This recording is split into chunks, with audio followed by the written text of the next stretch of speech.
I'm going to start today's meeting off with just a brief reference to several years ago. If you were around several years ago and you called the admin building, you would hear a greeting that preceded whatever they were going to talk to you about. And I'm going to paraphrase that this morning as an introduction to this meeting. It's another, indeed, beautiful day at White Bluff. I'm going to call on the interim secretary, Jerry Meyer. Do we have a quorum? Yes, sir, we do have a quorum.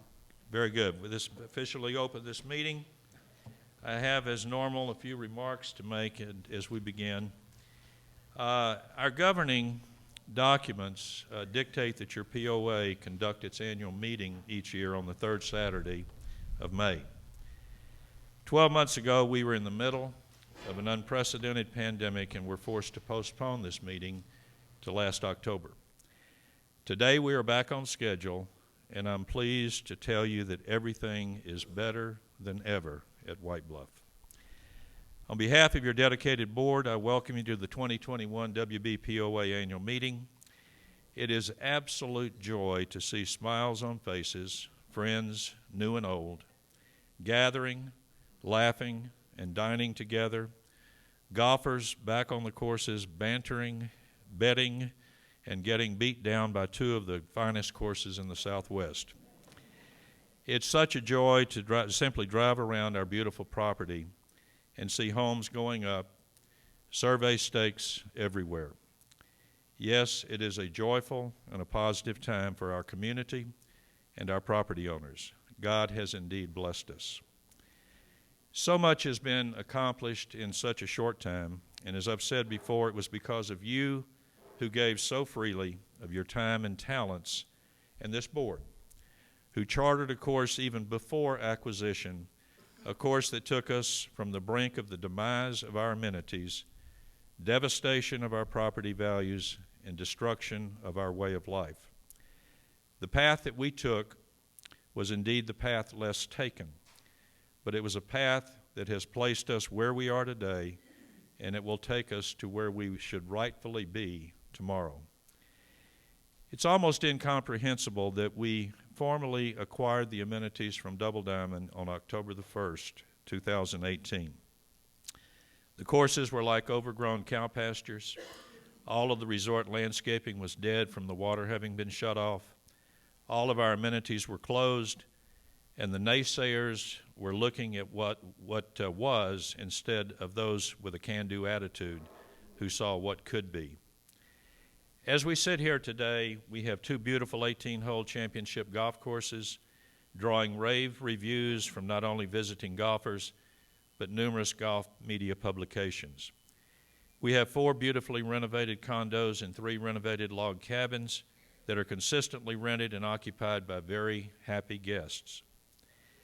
Our St. Andrews-inspired restaurant, Mulligan's, overcame the initial hiccups all restaurants have and has become known as not only having an inviting ambiance, but consistent, delicious dining options served by one of the friendliest staffs ever.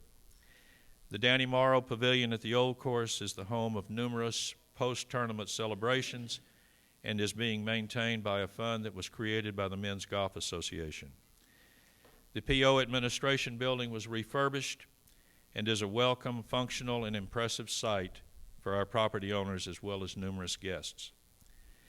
The major effects I just outlined, as well as things like the Lone Star Room renovations, attention to all of our mail centers, and massive repairs and landscaping to the 4 POA-owned pools are all well documented and known to you.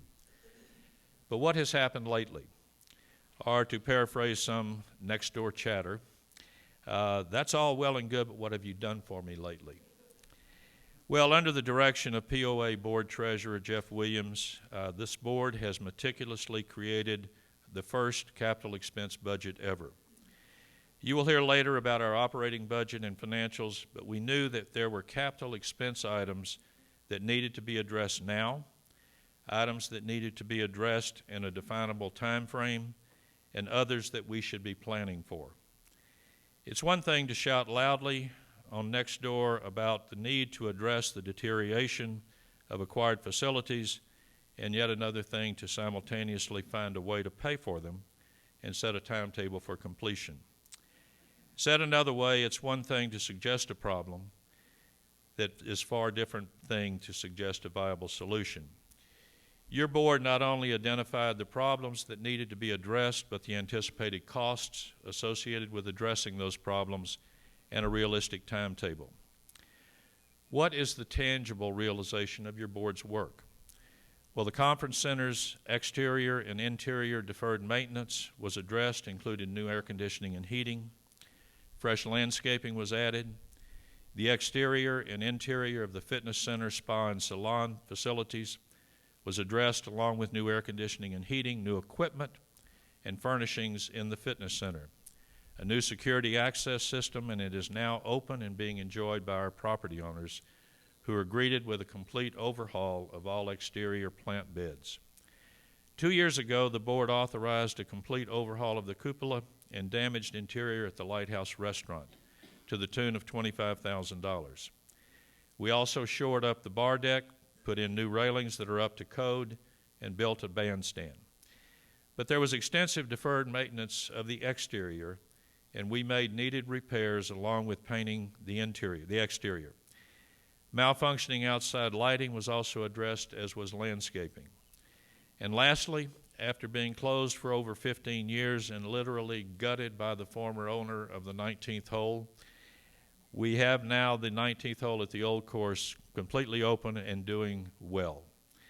The outside table patios is now full of tables and chairs, creating yet another visible indication of how great White Bluff has become. Take just a minute and think about what has been done in a short 2.5-year period. Take a minute and think about where we were 2.5 years ago and the mountains that we had to climb. And if you were part of the solution, say a silent prayer of thanks to God for God's gift of a positive attitude, needed talents, and the physical ability to give. If you were not part of the solution, say a silent prayer of thanks for those who were. You'll receive a full report later, but upon recommendation of our Marina Committee, we've approved the expansion of the number of slips down at the marina. Final approval of the initial 16 slips was literally received from the Corps of Engineers this past Tuesday, May the 11th. There is significant interest in operating and opening the marina store, along with gasoline availability at the docks and watercraft rentals. Bill Finney and I have met with 5 different interested parties and are cautiously optimistic that we will receive a term sheet from a group that we met with this past Tuesday morning. Conlon and Company has fully renovated 6 of the range condos and has plans for renovation of the Trailwood condos. All of these will be added to our lodging capabilities. Our POA website is being completely reformatted with much easier navigation and up-to-date information. I submitted my recommended changes to the board. They have approved them, and those changes are now presently in the hands of our programmer. Our resort website, our marketing website, www.whitebluffresort.com, is the next project. This website, the resort website, has already been responsible for bringing not only numerous guests to our property, but also numerous new residents. Now that COVID is in the rearview mirror, we can greatly expand this site with real White Bluff people pictures and activities that show all that we have to offer. Construction is at a high level, and the Architectural Control Committee is busier than ever. Their last meeting that they had, they meet every other Wednesday, lasted for 5.5 hours, from 2 till 7:30. We cannot say too much about the wonderful things the ACC is doing. New builders are coming in, applying for ACC provisional status as a builder. Lots are selling at record numbers, and property values are soaring. With all of this activity, along with what the future will hold, we feel we needed a complete revamping of a welcome packet. I asked Terry Boyer if she would consider chairing this incredibly important undertaking, and she enthusiastically agreed to do so and put together a committee that has developed an absolutely wonderful packet of information that will be professionally printed and provided to every new White Bluff resident. We will also make this available online in our reformatted POA website. Terry, I know you're here. Please stand up and accept our gratitude.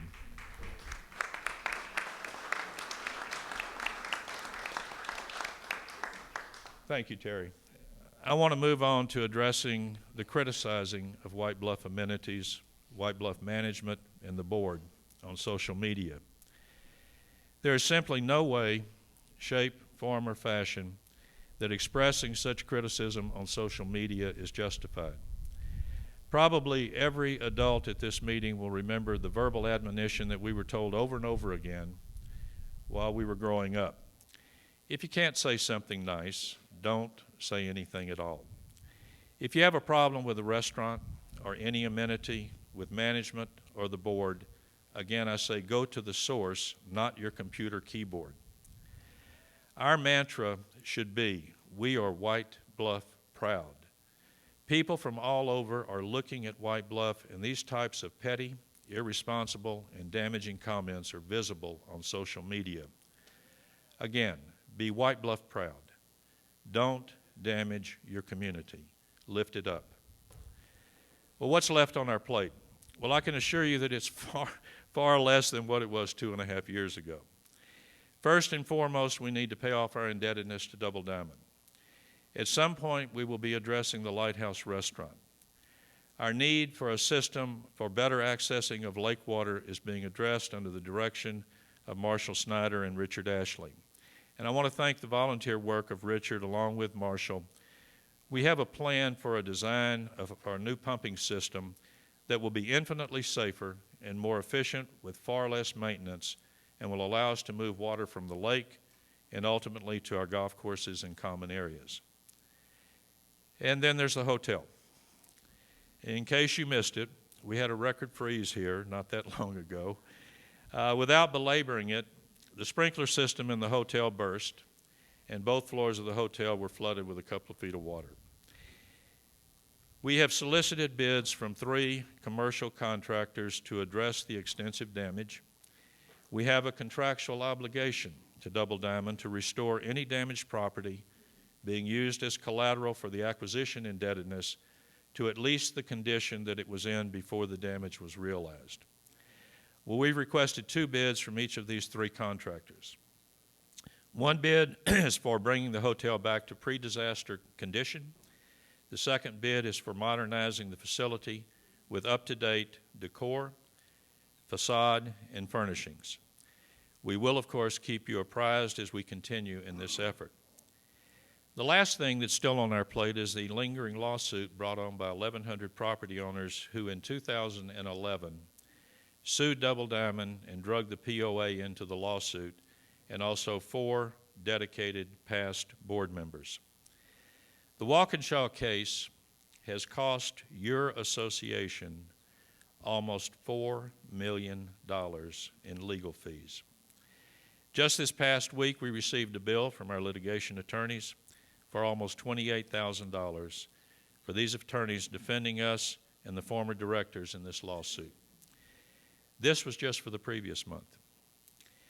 Personally, I find it unfathomable that we are forced to spend this amount of money, your money, because a group of property owners were looking for what they thought would be a quick payday. A quick payday from Double Diamond, and they allowed their plaintiff lawyers to drag the POA and these 4 dedicated past directors into the lawsuit. As we stand today, I find it totally abhorrent that these same property owners are not demanding that their plaintiff attorney dismiss this association as a defendant. Just think of what we could have done at White Bluff if we had not had to spend this money. I want to now take a couple of minutes and address proxies, and more specifically why this board solicits proxies. In round numbers, we have approximately 6,500 property owners. Our bylaws dictate that we must have a 25% of that number to hold a meeting such as today's annual meeting. That comes to about 1,625 property owners that either have to be here personally at this meeting or represented by their proxy. Last year and this year, we gave property owners 3 options. You can show up in person and register and vote and generate that as going toward the quorum. Number 2, you can grant your proxy to the board or someone else. Or number 3, you can grant the proxy for a quorum only. In addition, last year and this year, we implemented electronic voting for director positions. And if someone voted electronically, that vote counted automatically toward establishing a quorum. Now let's answer the question that comes up every year. Why should we consider giving your proxy to the board of directors? Well, it's real simple. The future of White Bluff is tied directly to a numbers game. Every year through last year, we were facing a block of approximately 800 double diamond votes. This meant that assuming a quorum was established, we absolutely had to meet and exceed that number and cast votes for candidates that we felt would be best served your interests. If we failed, then Double Diamond could easily take over the POA again. Not a good option. But you say, wait a minute, Double Diamond is now out of the picture, and they don't own properties that would give them that many votes. Well, that's true. But now there are several significant blocks of votes that we must acknowledge that they exist and the potential effect of our future functioning. As I stand here today, these blocks easily constitute 1,500 potential votes. Were they to consolidate their holdings and elect a board of directors who have their business interests at the forefront when they make decisions. Where did they come from? Well, they came from the massive investment dollars being pumped into purchasing White Bluff lots. Fortunately, today we have the support of a significant number of these blocks of votes. We have a very good relationship with them. But reality dictates that we must look beyond today and into the future. We absolutely must meet every potential challenge with a game plan that preserves the path that we're on. The board's path has been well designed. It's been objectively executed. It's been documented with results that I have detailed, properly communicated with unparalleled transparency, and benefits all property owners. Do the math, and it absolutely validates our efforts to ask for your proxies. Without the proxies granted to the board just a few years ago, we would have likely been in a situation in which White Bluff would have been a country club with Double Diamond in total control and with ramifications that I cannot fathom. In conclusion, I thank all of the countless property owners who have given so unselfishly, who have supported this dedicated board, and who are now seeing the results of where we are and where we will be as we continue to make White Bluff great again and even greater than ever. I want to now ask John Bass, our board vice president, to come to the podium for the election of the 3 board members.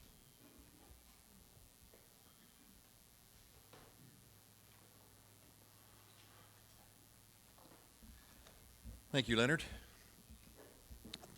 Today we'll be electing 3 candidates to fill the expiring terms of existing board directors, Leonard Pritchard, Jim Fletcher, and Joe Manders.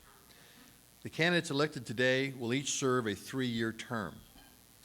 The board notified property owners that this election would take place and requested anyone who wished to have his or her name placed on the official ballot to so indicate to the interim secretary, Mr. Jerry Meyer.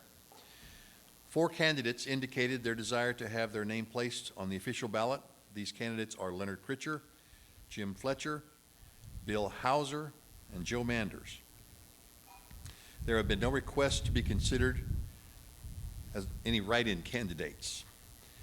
At this time, I would like to ask, are there any nominations from the floor today? Any nominations from the floor? I do not see any. If there are, we'll note those names. Please let us know. If you have chosen to cast a physical ballot this morning, you will note that there are 4 names. They are listed in alphabetical order on the ballot.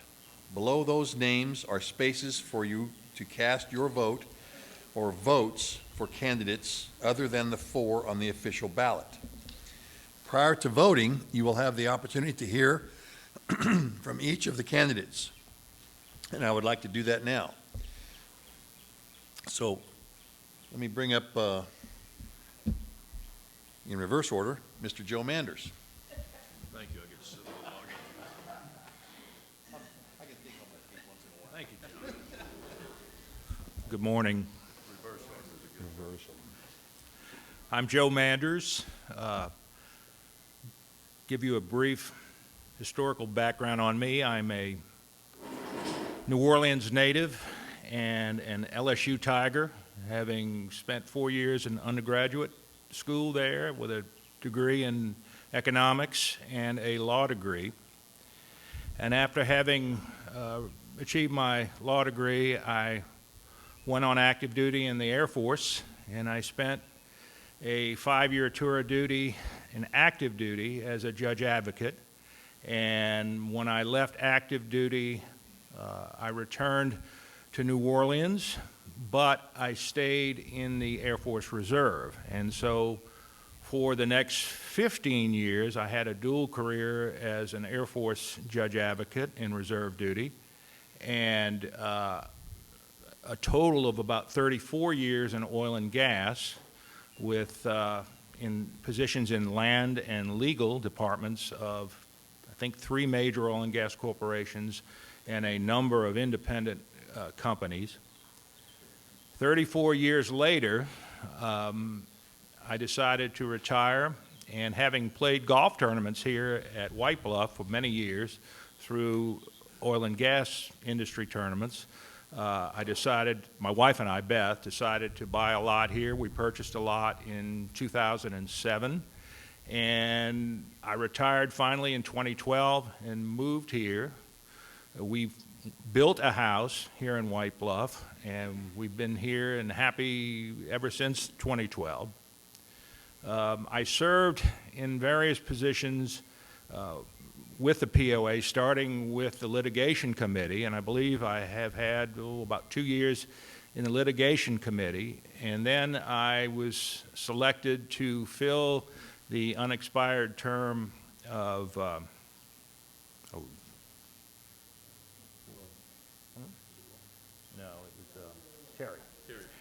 Terry Newman, and served in that capacity for 1.5 years. And then I was elected for an additional 3-year term. And so for board experience, I have 4.5 years. I also decided, on the request of a good friend, now deceased Joe Dan Harris, to help his son, Lee Harris, a judge of 66 JDC, to accept criminal appointments. And I've been doing that for approximately almost 5 years. And so I've kept active in the board. I've got legal experience and on the criminal side here in Hill County.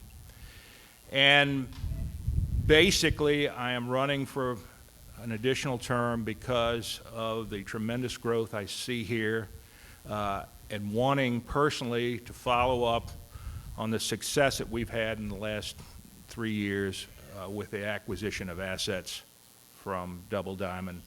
And I see tremendous growth potential. I want to be a part of it.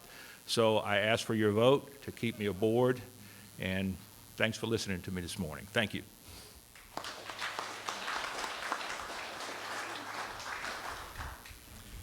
Thank you, Joe. Could we now have Bill Hauser, please? Is Bill here today?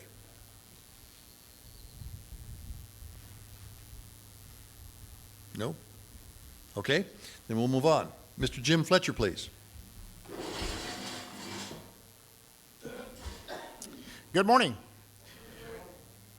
I guess I'm a glutton for punishment. I've served for a total of 16 years on boards of directors of POAs.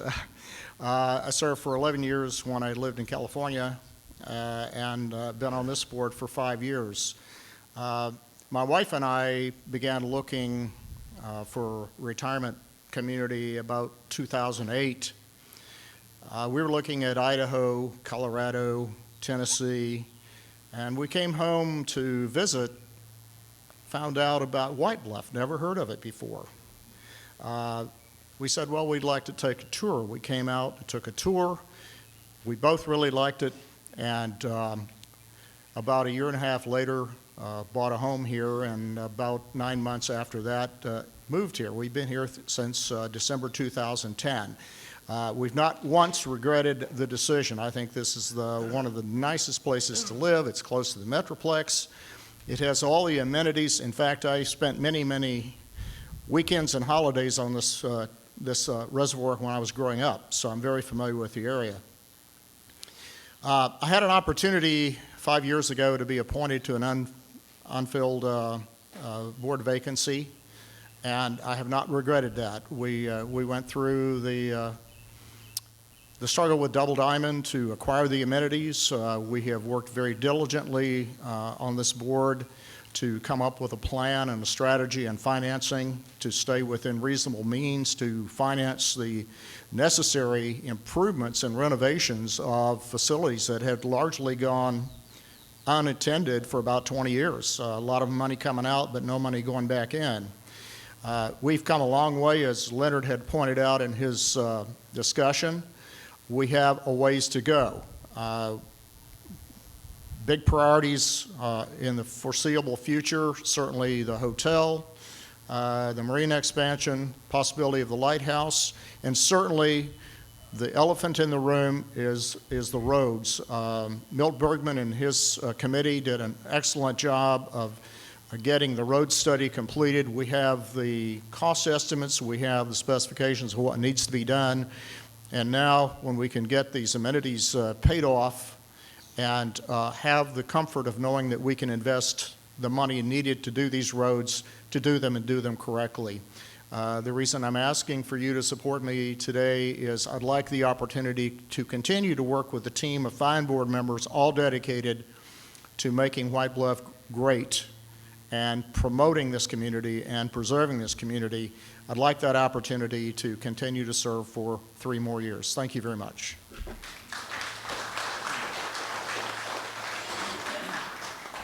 Thank you, Jim. And for our last candidate, Mr. Leonard Pritchard.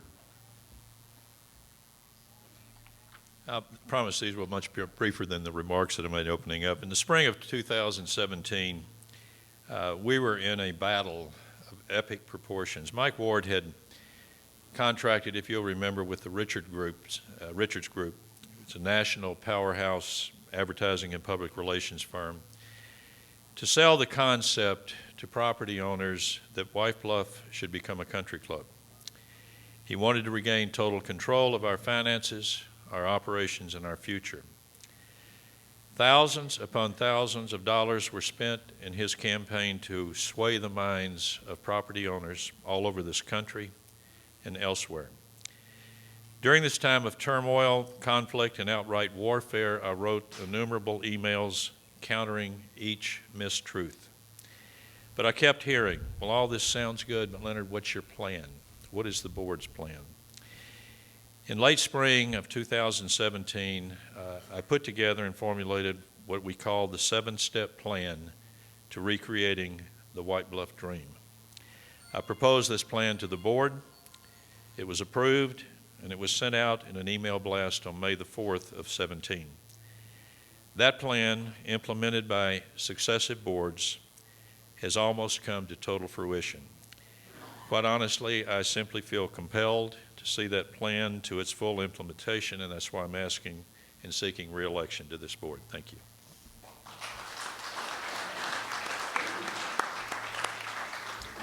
Thank you, Leonard.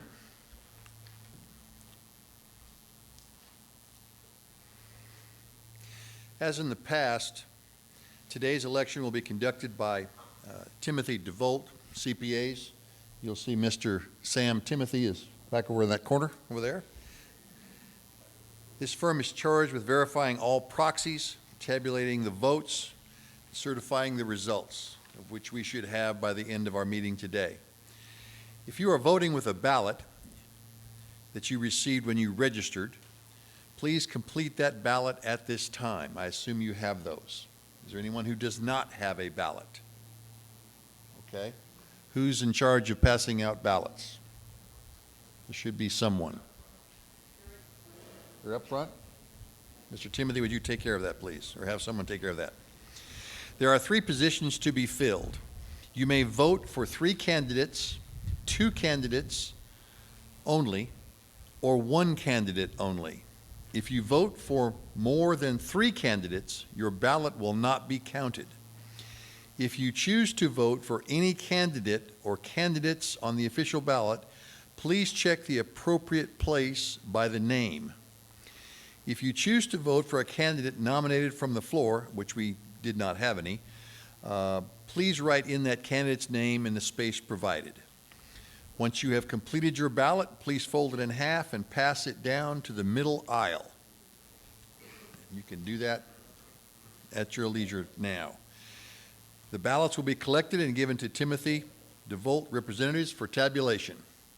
And if they need a ballot, they need to go in there to check in to get them. Okay, if you don't have a ballot, you got to go to the front, okay? So, fill those out, pass them to the center aisle, please. The votes cast by ballot will be added to the votes cast electronically, as well as the votes cast by proxy. Are there any questions? Well, this is too easy. I like years like this. We don't have a lot of controversy, okay? Hasn't always been this way. Pardon me? Just wait?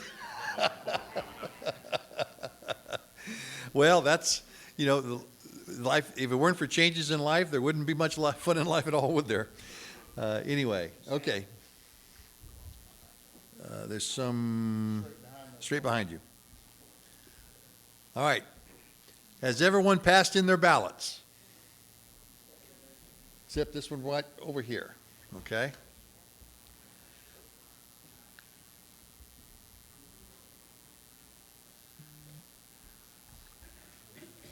Okay, I believe we have this completed. So I will turn the lectern back over to Mr. Pritchard. Thank you. Thank you, John. You notice the next item on the agenda is Audit Report from 2020. That is pending completion and certification by our CPA firm. As soon as that comes out, we'll put out an email blast and let everyone know that it's available on the, hopefully at that time, reformatted website. I want to digress just a moment from the agenda and introduce our newest board member down here, Teal Lang, who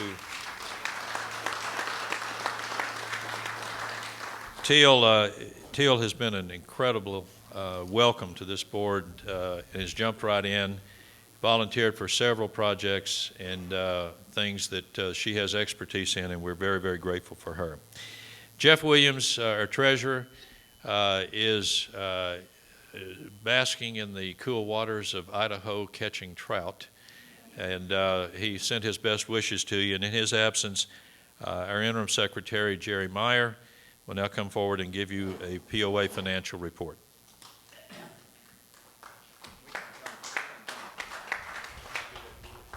Yeah, great. Good morning. Great timing on Jeff's part, right? But the best part about it, he left me with a report with a lot of good numbers on it. I'm going to share with you. Starting out with the balance sheet, our total this is first quarter report ending March 31st, 2021.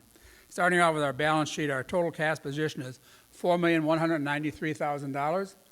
That's compared to $2,877,000 at year end, so a substantial improvement in our cash position. Operating cash includes the special assessment that was sent out March 1st, is $2,850,000 compared to $1,549,000 end of last year.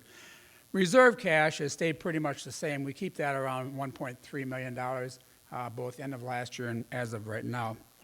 As information, as of today, our maintenance fee billing for the first half of 2021, we billed $2,558,000. We collected $1,980,000, which was a 77.4% collection rate. Now that's higher than what we had budgeted. We conservatively budgeted 75%, even though last year we did collect close to 82% by the end of the year. But that still leaves $577,000 outstanding or delinquent on their POA maintenance fees. For the special assessment, we billed $1,145,000. We collected $640,000. That's a 56% rate. Not overly alarming as of yet because this was just billed March 1st, and people sometimes are just slow in paying. So we still have hope for that. I guess the bottom line as far as the balance sheet, your POA is solvent and highly liquid. So, right now, our debt to Double Diamond stands at $3.4 million. And as always, like we've always said, a portion of our operating capital will be used to pay down that debt as we go forward, and including the special assessment. Income statement, POA revenues are up ahead above 13%. Golf revenues were $152,000 versus $78,000, and a budget of $71,000, or 97% above budget increase. This is due to paid rounds being 100% more than they were budgeted for the first quarter. Total rounds were 38% over last year. I think there's a call out here that's necessary for our head pro, Mike Hicks. He's done an excellent job so far this year in attracting high school, college events, and a lot of groups coming in to play golf. So thanks, Mike. Yeah. I guess it's proof that the quality of our golf course is drawing play. Similarly, food and beverage revenues were $62,000 for the quarter versus a $32,000 budget, resulting in a much smaller loss for that segment. On the expense side, total payroll expenses came in at $38,000 and 8% below budget, primarily reflecting unfilled positions. Unfortunately, reflecting unfilled positions on the golf side and also the PO maintenance side. All other expenses were generally in line to budget. We continue to be very conservative in our budget planning, both in terms of revenue and expense. We estimated collections at 75% of our billed maintenance fees, even though we collected more than 80% last year. As the year progresses, we have more clarity on collections. The board may wish to reduce our bad debt expense to reflect our actual experience. For the first quarter, the White Bluff POA produced a positive cash flow of almost $300,000. $300,000 in the first quarter. Total last year was around $200,000, so we're making headway. As done in the past year, the board will be putting additional cash to work in restoring amenities, which Leonard referred to earlier, making emergency repairs, and reducing our outstanding debt. Any questions? Good. No, seriously, any questions? If you do come up with one, just come up later on and ask me, okay? Thanks.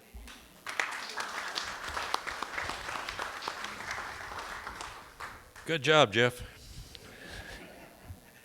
like to call next on the agenda, call our General Manager, POA General Manager Bill Finney, for General Manager report.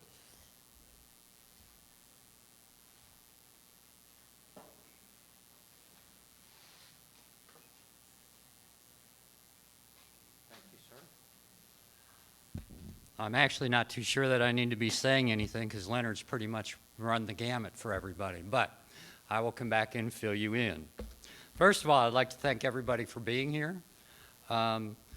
This is obviously a much calmer crowd than we're used to, but we're enjoying it up here. I'm going to report on the activity from our last annual meeting, which was September, to our current time frame and the progress we have made. It's actually very nice to know that we're beginning the downside of the COVID-19 pandemic. After watching the news the last couple of days, I'm more than encouraged by the fact that restrictions are being eased. Please be aware we will continue our efforts to sanitize, as well as ask our employees in food and beverage to wear masks for the time being.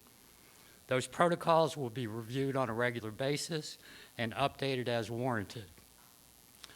Since September of 2020, we have continued to move forward renovating and opening venues.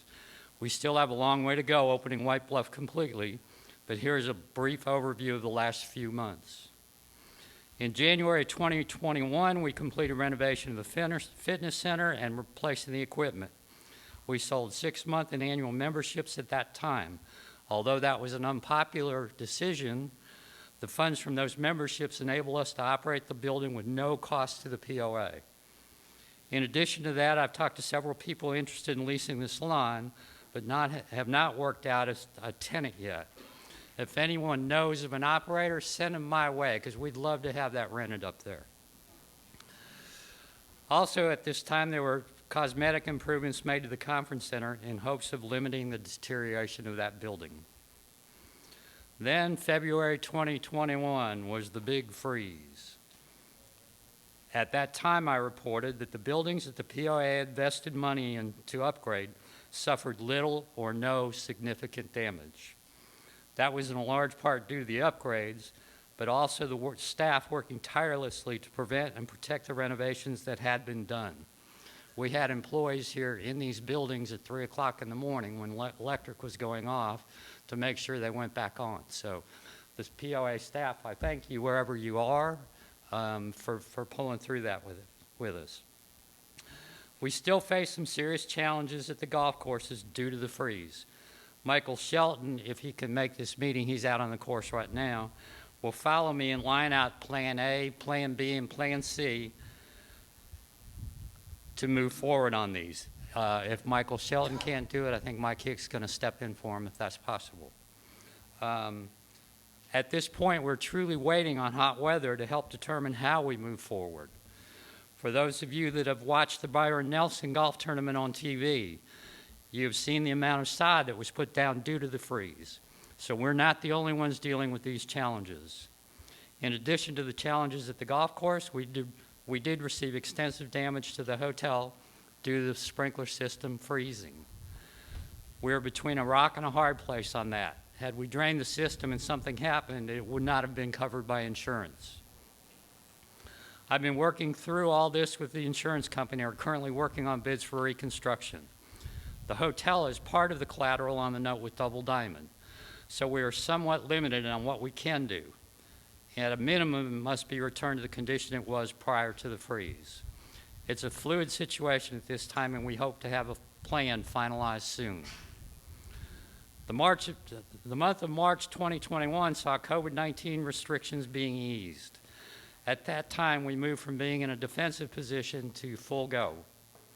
We opened Mulligan's again full-time and have been increasing sales since. Chef Michael Hamley is in the process as we speak of redoing menus. In addition, yesterday we opened the 19th Hole Grill full-time. Earlier in this year, the board of directors announced that they'd signed an agreement to lease out the Lighthouse Pub. And as most of you know, it is now open full-time. I ask you to find time to stop in and check out all the food and beverage outlets. We're thrilled to have them open and going again. The marina and slips have been another area of progress. We were inspected by the Corps of Engineers in November of 2020 and finally received a copy of that inspection in March. At that point, we completed all the discrepancies and we're in full compliance with the Corps. At that same time, we were inspected again by the TCEQ concerning our gas pumps, docks down there. Due to that inspection, we've had to empty the gas out of the storage tanks. We are now in full compliance with them. As Leonard said, we've had 3 or 4 people that have been interested over the last 4 or 5 months. We hope to have some kind of term sheet in the next couple weeks, to be honest with you, for the marina market and gas. This Monday, we were having all power slips washed by an outside company. And beyond this, I am not going to do any more commenting on the marina because Mark got mad at me last time for stealing his thunder. So I'll let him finish that whole report on the marina so he doesn't get mad at me again. Gotcha. I'd also like to mention, I've given you all the things we've accomplished. There's a couple projects that we didn't get completed. That I had hoped to. The first project we started trying to fix up was the Bear Creek RV Park. The water system down there leaks like a sieve, and when we turned the water on, we had more water going out than we were collecting income on. So we started replacing pipe.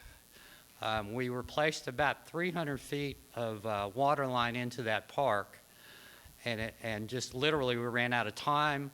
And we ran out of, this time of year is kind of tough for my guys to be doing it. We called in 2 different leak specialist companies to help us that the water company recommended.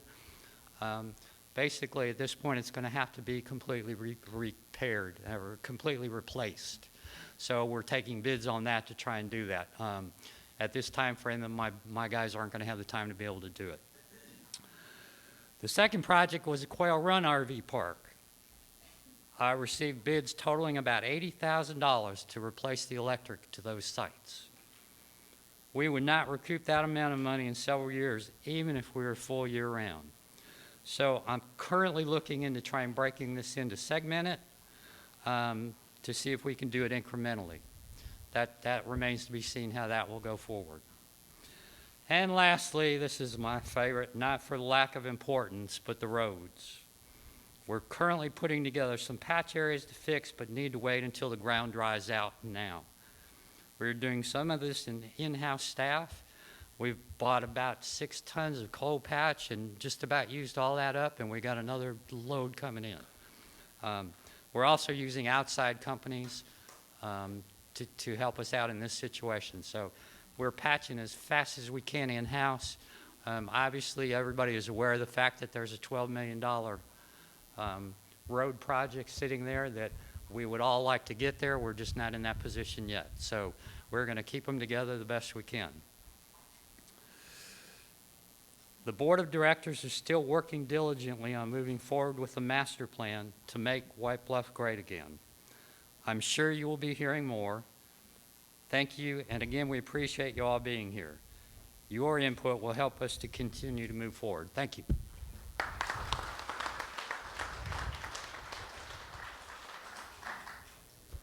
Bill gives a much better report than he puts.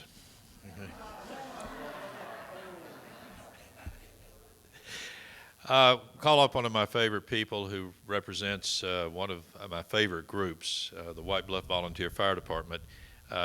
Call up Chief Hugh Corbin for a report from that group.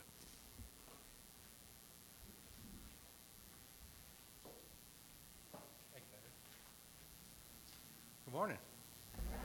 Anybody have a burrito this morning? Yes, we have some left over, as a matter of fact. The White Bluff Volunteer Fire Department, your fire department, is comprised of 2 fire engines, 3 brush trucks, a 3,000-gallon water tanker. We have this because White Bluff has no fire hydrants, and so we have to bring the water with us if you catch on fire. A utility attack truck for rescues and accidents and car fires and medical emergencies. We also have a rehab van used for the support to bring food and water to some of the major long-lasting fires to rehydrate the firefighters. We have the only sonar-equipped rescue boat on Lake Whitney. It's stored in the marina for quick response when it's called. Last year, the department made 149 calls for service. These were for structure fires, brush fires, lake rescues, medical calls, and calls to assist different residents. For example, during the freeze that Leonard spoke about, if anybody remembers that, there were several houses that pipes also burst in the house and they needed the water turned off, so the fire department did that. There are 16 volunteer firefighters, which includes 8 medical responders. One of those is a paramedic, 4 are EMTs, and 3 are emergency care attendants. 2 of these responders work full-time on an AMR ambulance. So you will receive the absolute best medical assistance of any fire department in this area. If you call 911 to report an injury or illness, several of the medical responders will arrive at your house within minutes. Our responders carry AEDs, oxygen, and a variety of bandages, splints, and other medical equipment. We are always looking for more volunteers. No experience is necessary. We will teach you to safely perform any job that you're interested in. The department will be hosting a training class for firefighters to be certified with a Fireman 1 classification from the state of Texas. This will not only improve the knowledge of the firefighter, but also improve the ISO rating of the department. We also plan to begin an in-house training class for EMTs beginning in August of this year. Volunteers who pass this course will be licensed by the state of Texas as an emergency medical technician. Fire departments are expensive businesses to run, as all the equipment must be properly maintained, ready to respond to emergencies at any time. The average cost of a fire engine is between $400,000 and $600,000. So, only qualified mechanics can repair most of the issues they developed. You may know that most of our equipment is getting old and due for replacement, so it seems like something always needs repairs. We are experiencing a serious problem with our self-contained breathing apparatus. This is the air pack worn by firefighters that enables them to enter smoke-filled areas to extinguish fires or rescue occupants. Each air cylinder can supply 25 minutes of fresh air before it must be replaced with a full cylinder. The problem is refilling the cylinders before the next time they are needed. The only refill station is at the fire department in Hillsborough. We must take the cylinders to Hillsborough and wait for them to be refilled with clean air. Often this takes several days or more after the cylinders are emptied because of scheduling and the availability of personnel to transport them and qualified operators to refill them. This leaves us without enough cylinders should we have another structure fire. The solution to this is to purchase a refill station for use here at White Bluff. However, the cost of the unit is over $25,000. About 2 months ago, someone set fire to the heavily wooded bottoms of the cliff area between Crest Ridge and Bluffview. This consisted of 3 separate fires. We were able to put firefighters near the fires by transporting them with our boat, but in order to get a hose line to them, we had to combine the hoses of 2 brush trucks and lower it down a steep cliff. We were able to extinguish the fires, but had they been more widespread, we would not have been able to stop the fires before it got to the houses above. Our rescue boat does not have firefighting water pump, but when this reoccurs, that may be the only way to stop the fire. We are happy to announce that we plan to resume the annual barbecue and social gathering at the fire department on October 16th. This is the main fundraiser for the department, and we will have tickets available online or from any firefighter. We're also looking forward to restarting the Sunday morning pancake breakfast at the fire department. It's a free pancake and sausage meal with juice and coffee. All the residents of White Bluff are invited. The COVID restriction has prevented gatherings like this for way too long. The volunteers are a special bunch of residents. They give up their time and possibly their health to help others in an emergency. Without them, we would have no fire department or medical response. Sometimes it's hard to get up at 3 a.m. and go out in the cold of winter or the heat of summer to battle someone else's house fire or their medical emergency, but they do, and they do without hesitation. I would like the White Bluff Fire Department volunteers, both firefighters and the support staff, to stand. These are your neighbors and the people that will be there to help you during your worst day.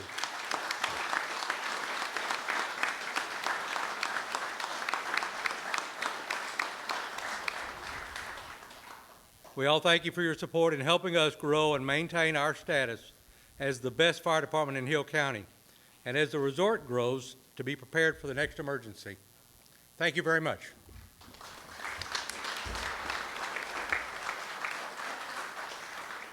Thank you, Hugh. Just as a quick aside, on the reformatted POA website, there will be a direct link to the volunteer fire department relative to communications and so forth. But part of that link will be an area where you can donate to the fire department, and we'll be able to do that over the website.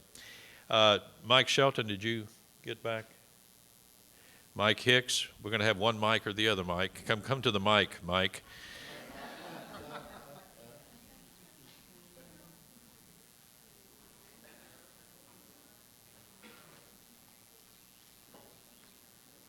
Well, I do apologize on behalf of Michael Shelton. We did have a critical, very important problem on the courses. This happened last night, so he is stuck out there taking care of business. He did leave me a few notes that I'm going to just briefly touch on.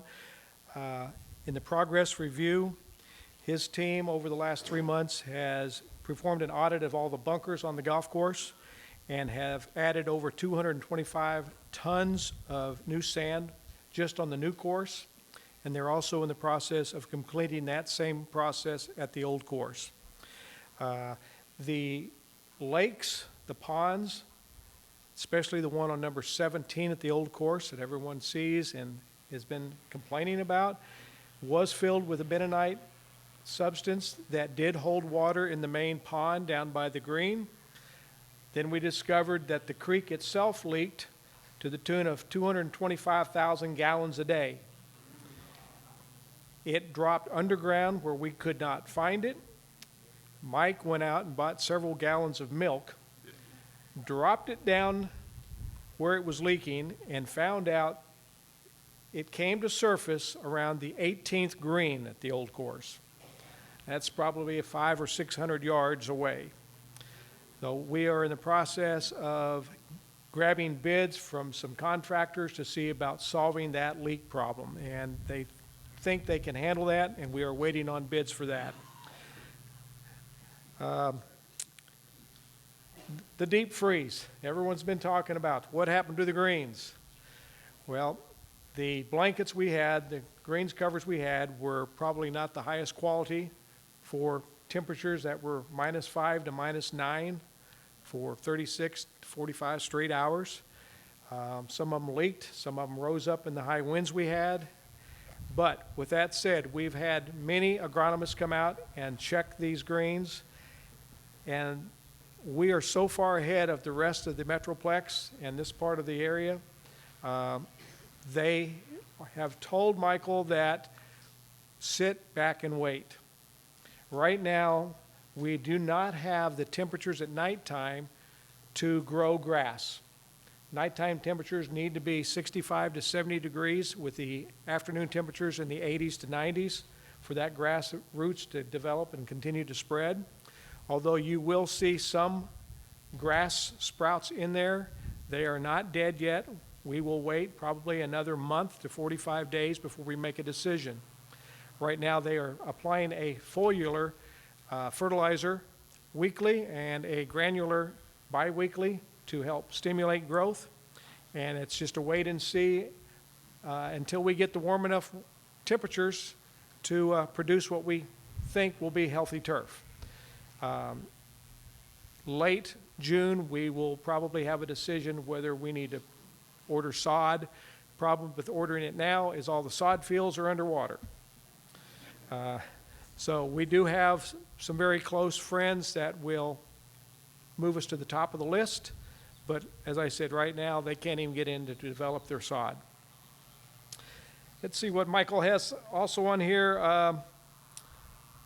He has, for the time being, stopped all tree removal, and is concentrating on tree trimming, you might say, bringing the umbrellas of these trees up to where we can get sunlight under them and get some turf growth. They'll be planting sod and or seed in a lot of these green areas where they remove trees around the greens to help more growth and keep the shade off of them. If you'll notice, the putting green at the old course, the big oak tree that was dying has been removed, and it had been affecting that putting green, probably a third of it, for quite some time. So we'll see a whole lot better growth here real soon off of that. He also has the, what else did I hear? One more thing he had in here I wanted to touch base. Nope, I think I covered most of it. He had a very short list. Main thing that they're working on, though, is waiting to see what's going to happen with our greens. He is very optimistic, as have the agronomists that have been out here. So I know that's the big question, is what happened, and when they're coming back. Well, wish we could say they are coming back. It is optimistic, but it's going to be late June before we can make that decision. Any questions for Michael that I can pass on? All right, thank you very much. Thanks, Mike.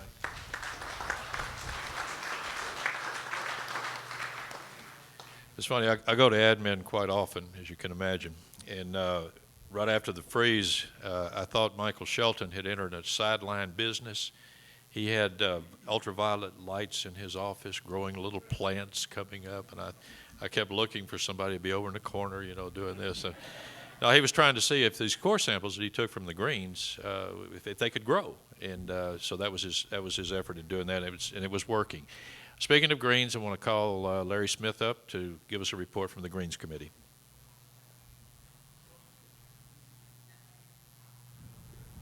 Well, this is okay if I do it here? It's all right? Yeah.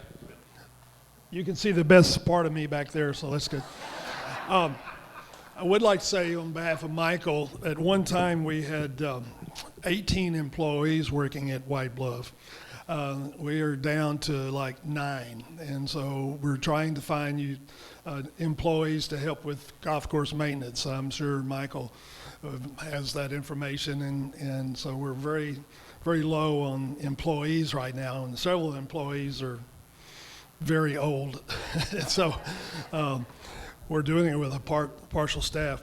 I was asked to present something about our Greens Committee. I brought the mission statement. I was going to read that to you, but after Jerry's telling me to keep it short, I won't read the mission statement, but sum it up in saying that the Greens Committee is a communication committee. To quote Michael, I get the most information about the golf course from the Greens Committee. I rely on the Greens Committee to tell me about the golf course and the needs of the golf course from the Greens Committee. And I'd like to ask, those are the Greens Committee members, if you're here, would you stand up, please? Greens Committee? Back there. If you have a suggestion, if you want to make a comment about the golf courses, Michael's list is long. Feel free to talk to the Greens Committee because we meet monthly.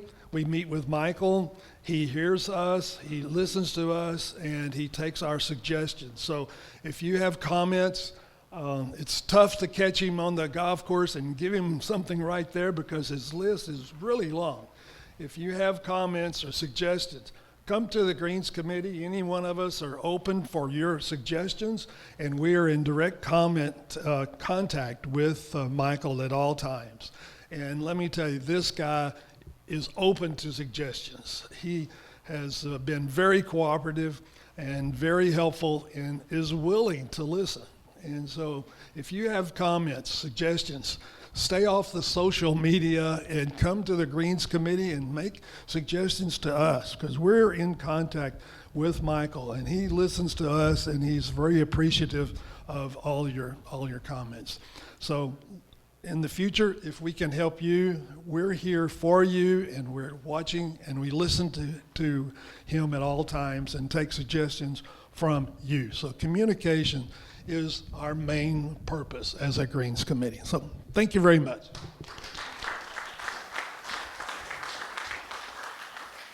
And just so you're aware, we have restructured our committee functioning. We have three standing committees. The Greens Committee is one of those, the Marina Committee is the second one, and the Architectural Control Committee is the third standing committee that function.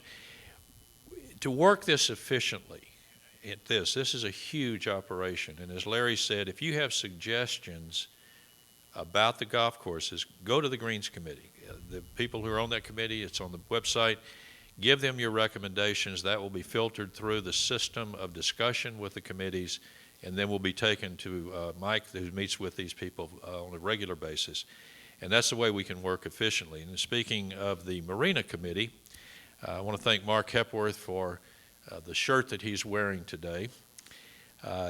The Ohio University, my alma mater and my wife's alma mater, and he wore that just for me, and I appreciate it. Come on up here, Mr. Bobcat, and give us a Marina report. Thank you.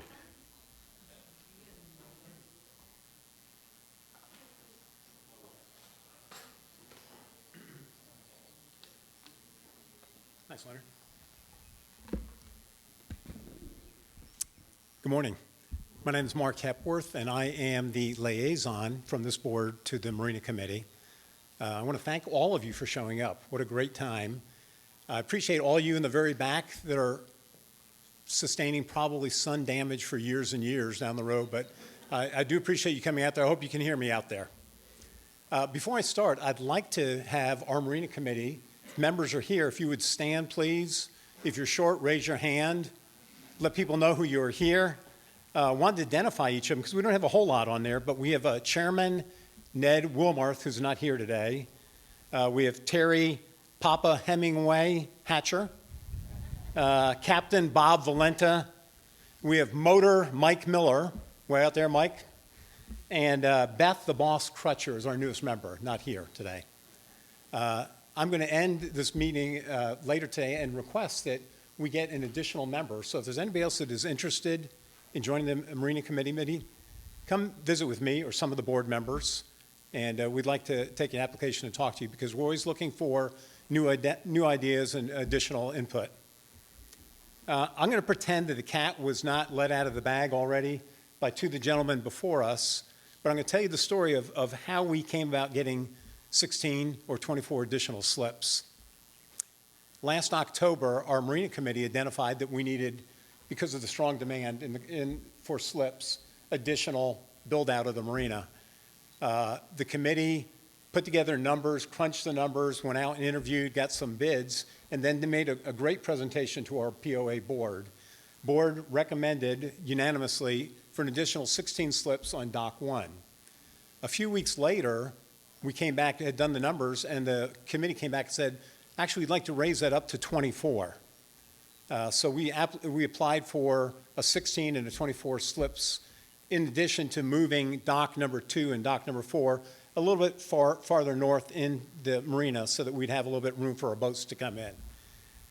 And as required, we went to the U.S. Corps of Engineers and submitted, and then we waited. And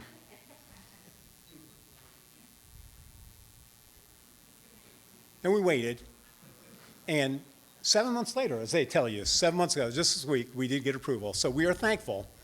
We got the approval for those first 16 slips to be built on Dock 1. We certainly need that because we're looking at a backlog of at least 18 to 20, maybe perhaps a little bit larger number. And our next phone call directly to the Corps of Engineers was to say, thank you very much for those 16. Would you please consider those other 8 right now, which were in that application about 2 weeks behind. We think we're going to get a positive response to that. We're certainly hoping. Anybody has ever been down to the marina probably know that spiders like the marina as much as we do. I've been told they're very helpful, mosquito control, but they're really annoying if you own a boat. Marina Committee decided to work hard, and I believe, Terry, you may have taken the lead on this, and interviewed quite a few people. Monday, I'm happy to say, Monday we're going to have a deep cleaning where a crew comes in with power washing, cleaning 1, 2, and 4 docks. You see me stuttering, it's because our docks are not lined up properly. It's 1, 3, 2, 4. I have no idea why. It's our plan. We'll fix that at some point. Boat owners will be reminded of this, hopefully. And if your boat is still in the slip and not covered, we are not going to clean the slip. We don't want to do any damage on this. If your boat is out or covered, we're going to do a thorough power washing. And of course, if there's stuff that lands on there, we plan on gently removing some of that debris from there. In addition, realizing that those spiders are persistent, the POA authorized a dedicated, what are they called? The shop vac with a 20-foot pole and a 40-foot hose, which is residing now in the old marina store. And that can be accessed by just a simple phone call to Bill Finney or the POA. And anybody who's got a slip can go up there and use that. So hopefully we won't have a pristine, the spiders are rather dedicated in their work, but I think we can make this a little bit nicer. And I think with the shop vac falling behind there, I think we can have this a little bit under control. New light options. LEDs, incredible improvement. We took a strong recommendation from John Bass. I'll give you a shout out for this. But lights attract the bugs. And we have some lights up at the very top near the roof. Committee is now looking at adding new LED lights, probably lowering these down at deck level. And this is a safety issue, and it's also to prevent potential theft. We've had not a lot of incidents, but if it's happened to you, it hurts a lot. But these lights, LEDs, will be sensor activated so that they're not on all the time, So we're not attracting so many bugs, and again, hopefully at a lower level so that we won't have to be up there trying to stretch and reach those ponds of spiders. Committee is now working on a maintenance calendar. Bill Finney does a terrific job, but right now we're going to actually spell out what we want to do on an annual and an ongoing basis, just to make sure we're staying up on top on signage, rusting, lighting, cleanliness, and it's just going to be a little checklist where people can go through and make sure that we're staying on top of this, because this is a beautiful marina. It's a multi-million-dollar complex, and many of you may not be aware, but Uncle Gus, one of our, I'd say, competitors, it filed bankruptcy. So we're one of the, I think we're one of only two now that are marinas on the Lake Whitney. So it's important that we take care of this, and I'm looking forward to having this grow. Last year, we spent, forgive me if I'm wrong on this, about $70,000 or $80,000 on fixing our system of anchors and cables and winches to keep our marina in place, because as you're well aware, if you've been here, anybody except for perhaps Brian, who's only been here for what, a month? Okay. I'm pointing out Brian. My buddy, newest member here, I believe, at White Bluff here. Brian, you want to raise your hand? Okay. Our lake will rise and fall dramatically. And so with that, we have to have our marina, through the series of the pulleys and the cables and such, rise and fall. We spent quite a bit of money on redoing the winches, stringing new cable, resetting the anchors. We also attached floats on the ramps themselves so that when they rise to a certain level, in the past, the ramps had dropped down. It was quite a problem to bring those back up. This year, we're going to follow up a little bit more. We had approval on reinforcing 4 of the concrete slabs that take us to each of the docks. We did one of those, and we're waiting for the water level to drop this year, and we're going to proceed with that. Dock number 5, this may be news to some of the board members, but after finding out that it took a rather long time to get approval from the U.S. Corps of Engineers, we're going to try to put together a presentation and make a case for adding the 5th dock down there, knowing that we have some demand. The board has not approved this yet, but we're going to go through the process of just trying to see if we can have the approval so that if and when that time comes, we can move and act quickly. Believe that's everything I've got on there. If you have any questions, I'm an incredibly deaf guy, so come see me and visit in person. Thank you so much for your time. Oh, no, I had one more thing. Leonard gave me a little bit of a hard time because I think last year I came with props, and I know some of you in the front were expecting something. But Leonard said it's dangerous to throw things out into the crowd. But I'm sitting down. I brought wiffle balls, and I don't think there's not a whole lot of danger on those. Oh, there might be. Thank you. I thank you, Mark. I want to jump back real quick and just say something. I meant to say this later, right after your report, but I want to give a lot of credos to Terry Earhart, who served as our interim course superintendent during the initial renovations that we tried to do in rehabilitation of the golf courses. She has served on the Greens Committee for a very, very long time. And Terry, I don't know if you're here today, but we thank you very much for the work that you did. This next report will be a joyous report that John Bass has the privilege of giving you wonderful news that most all of you are already aware of, but I will call him up here so you can thank him for the efforts that he did.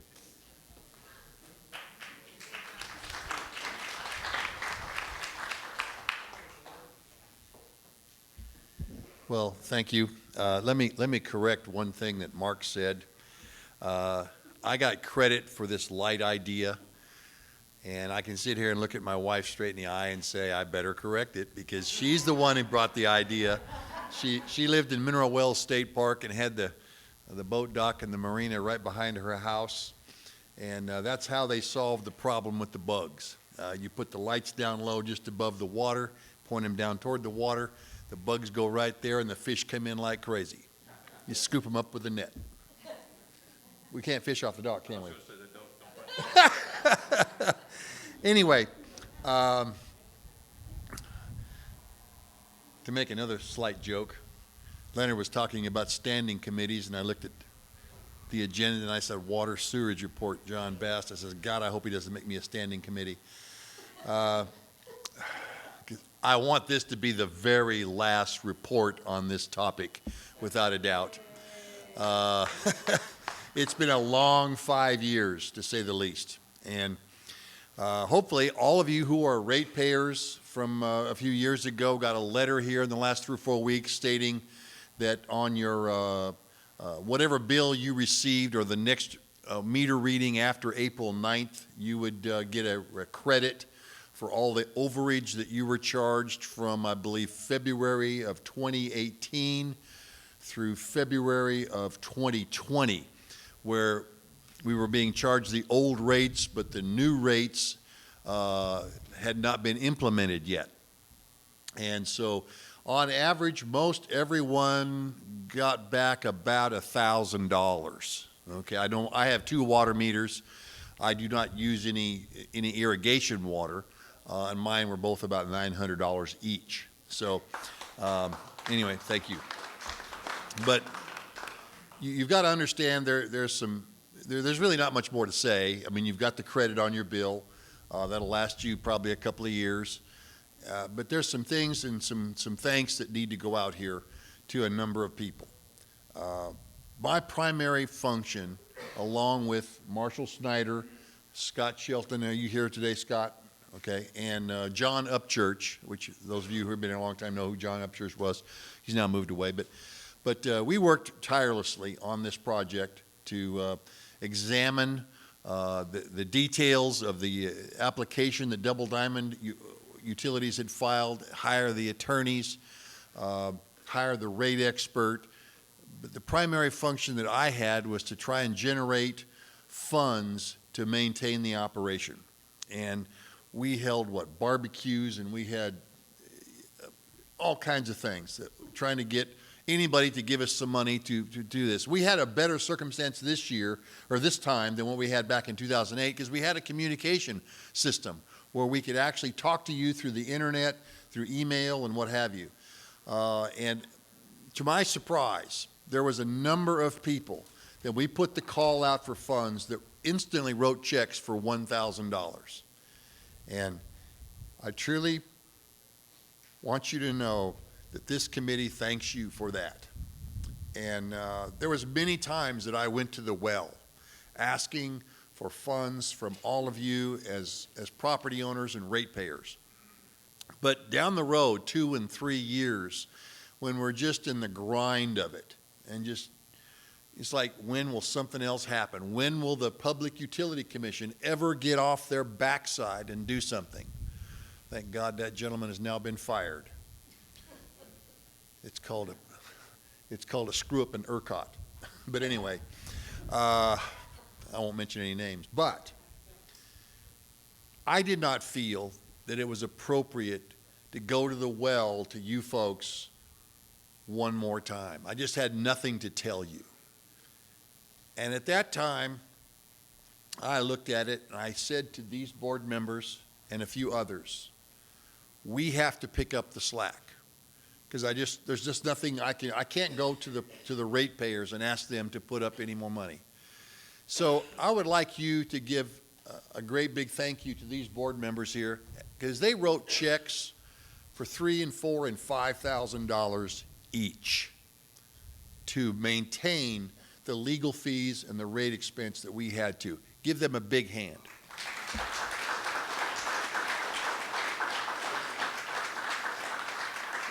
That's just something that we don't talk about, we just do it. And you need to know that that's the type of board members that we have here in White Bluff. We don't ask for accolades on everything we do. We just get it done. Thank you very much.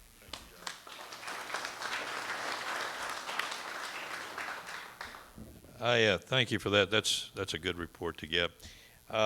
Last on this part of the agenda is our comic relief for the day. Our County Commissioner, Andy Montgomery. Andy, where are you? please come forward, and I hope you have some new material and some valuable information. And you do have a time limit, okay? So we. Thank you. I'm not going to do any comic relief today because, well, some of these guys are packing. And so they said, hey. All of them were back. What I do want to tell you is about the growth that's going on around us that's going to be pretty important to you guys. Precinct 1 is growing crazy. In 2017, when I took office, we had 88 new registered home addresses. Right now, we have 6 new subdivisions going in around here, around White Bluff, and we have 245 new addresses already. Most of them are to the north. I guess you know that Mr. Ward sold all that property north of here. Most of them are being cut up in 10-acre tracts, so we can't really govern. We don't govern the roads that they put in there unless we plan on taking them up on our inventory or our maintenance list. Most of them are 10-acre tracts and above. There are some outside the gate that are smaller than that, and they paved the road over there. The county adopted new subdivision rules and regulations last year, making any new subdivisions go in have asphalt roads. That's good and that's bad. Chip and seal is what we have here at White Bluff. When you asphalt a road, it costs about 4 times as much as it does to chip and seal, which drives the price of the property up. Well, a lot of these developers are trying to make a quick buck, develop some property and jump in and jump out. And so when we hold their feet to the fire with this asphalt, it drives the price up of the property. Sometimes they don't want to build. I mean, if you're paying $100,000 for a piece of property, then you don't want to pay $100,000 for a house. You know what I'm saying? It's kind of a double-edged sword. So be aware. It's hard because I don't want to see shacks, and I don't mean anything about anybody, but I don't want to see shacks built around here. We want good people, good homes, good jobs. I'm trying. I'm working hard. I'm trying to work with the developers and the builders, but it's coming. Growth is coming, and it's coming fast here. So just know that. So I'm not going to tell any jokes, and I'm not going to tell you about Danny's fishing story that we talked about. The guy was telling me how fun it was to have to shoot a fish big enough you catch with a shotgun to get it in the boat.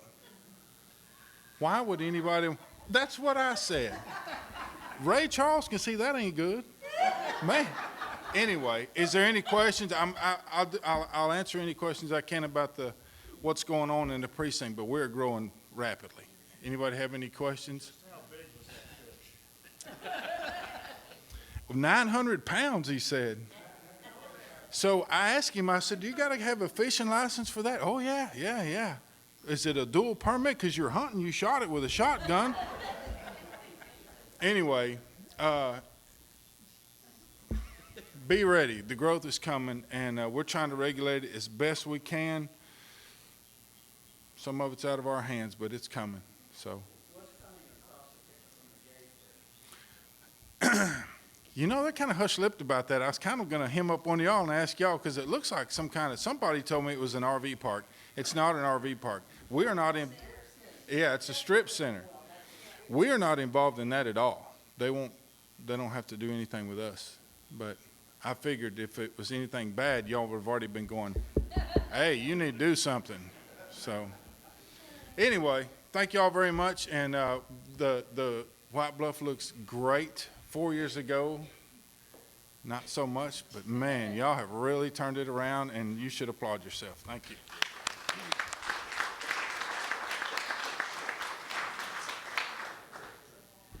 Thank you, Andy, and I'm glad you got a couple of little humor things in there. That was good. We're now going to go to the open forum section of the meeting. During this time, you are free, if you're a property owner, to come to, we have 2 mics here. come to the mic if you have questions, comments, issues that you'd like to address to the board. You will need to identify yourself by name and property address that your property is on, and you're free to talk about anything you want to talk about and ask any kind of questions that you have. Do we have anyone that has any issues or things that want to talk about? Please come forward.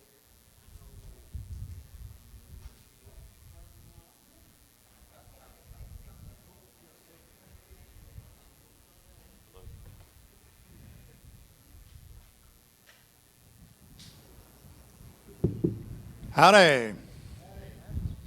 Austin Sterling, 22069 Shady Grove Court. I'd like to ask the board to help me understand the special assessment weight that you have put upon the residents and homeowners of White Bluff. It's almost double, I guess it is double, for 2 lots with my house sitting on it versus just 2 lots somebody owns over here. Now, the only answer that I remember receiving, and I think I got it from Mr. Pritchard, was that we have more access to the amenities. Well, we also invested hundreds of thousands of our dollars, and this poor old retired teacher just has a limited amount, to build these houses or to buy these homes, create our White Bluff dream. Why, gentlemen and ma'am, must we pay more because we live here? Just a good, solid, rational answer, and I'll write the check. I appreciate your efforts, all of you.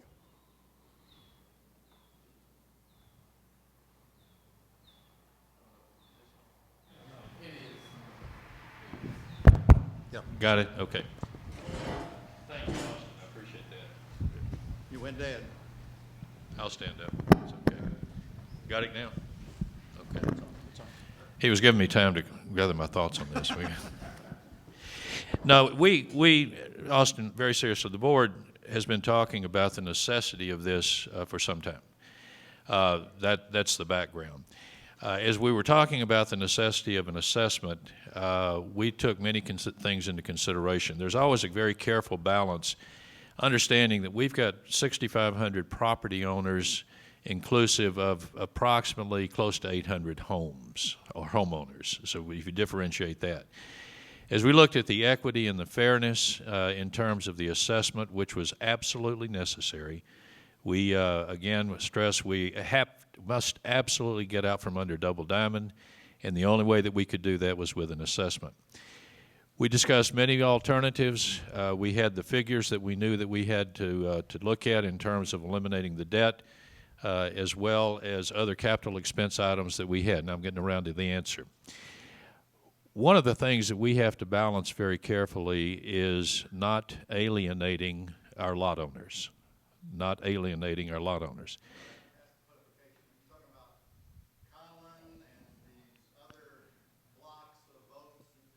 Well, lot owners own lots. They don't own homes. So this would be inclusive of, includes those groups. That is correct.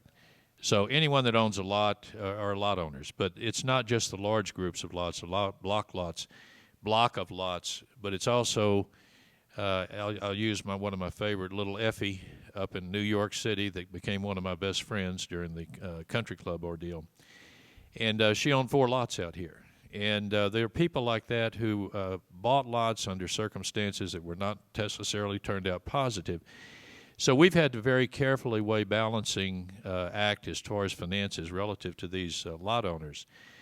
One of the disparities, other than the assessment, some people say, well, why do I as a homeowner have to pay more in maintenance fees? Well, the simple answer is because you have greater access to the amenities, and that's the reason we have a home occupancy fee that we have there.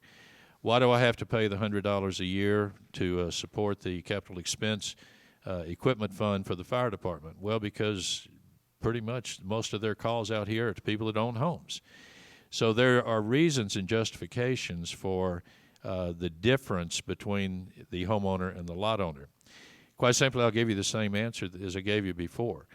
As we looked at this, we weighed everything in balance, and the people who have homes out here have greater access to the amenities, greater, and take your investment out here, have a greater chance of losing the investment that you have out here as far as your home is concerned if this were to go back in foreclosure to Double Diamond, which will be a possibility at the end of 7 years in this note if we don't get it paid off.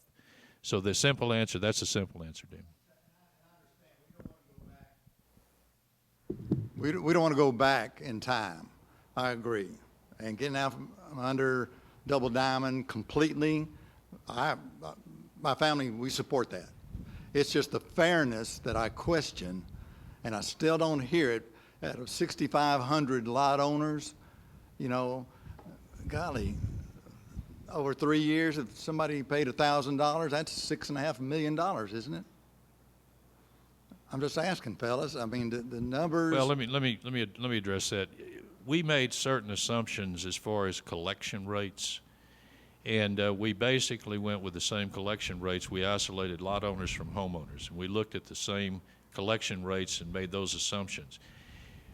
We feel like that we will get about a 75% collection rate from lot owners. So you can't just simply say if you pay them, you know, if you bill them for $1,000, Right. well, what's going to happen? That collection rate will be a fraction of that. Valid point. Yeah. Yeah. The other thing is we look at collection rate. Our assumption on homeowners was 90%.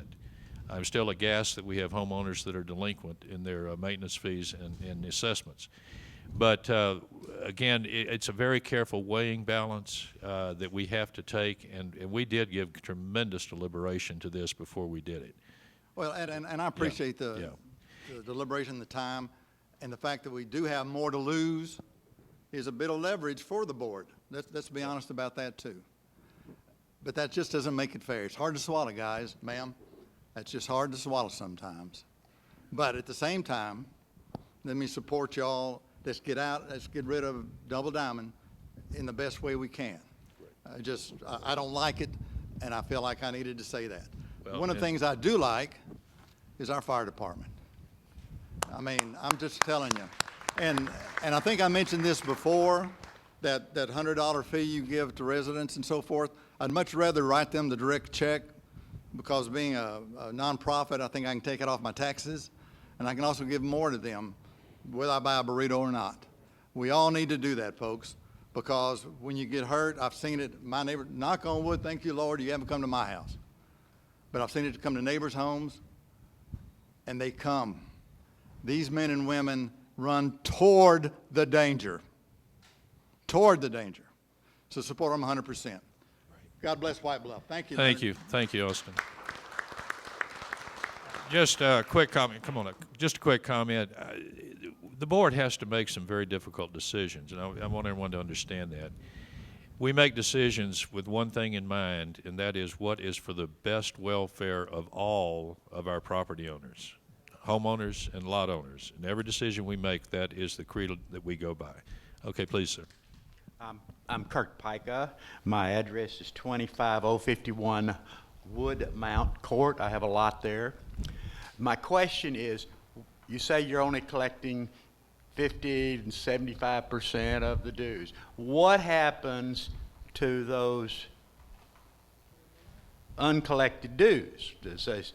I mean, you don't pay your dues in an apartment in Dallas, you lose your apartment or your condo or your house. That same circumstance happens here. We have an entire legal procedure that we go through of letters, credit filings, lien filings, title searches, to where we finally come down to a foreclosure. It's all in stone. In fact, it's somewhere, it's registered with the county. State statute. Yeah, it's under state statute. Yeah, John's perfectly, I mean, it's absolutely correct. We have a very, the laws, the state statutes that are in effect relative to this type of thing, and relative to everything else out here, they are very much in favor of the property owner and not the association. So that's number one. So bottom line is there's a very careful, specific procedure that has to go through. We're going through it. Now, as a quick addendum, John Bass, Marshall Snyder, and Teal Lang serve on what I call the delinquency committee. We have made tremendous efforts internally to address delinquencies. I get 3 to 4 a day, probably on the average, payment plan requests and delinquency requests. And we have a system set up where that comes to me along with the financial accounting, where property owners who are delinquent are asking for a way to pay out over a period of time or having certain fees waived. Once I've analyzed that, I will then forward a proposal to the 3 people on the committee. They either accept it, they reject it, or they modify it.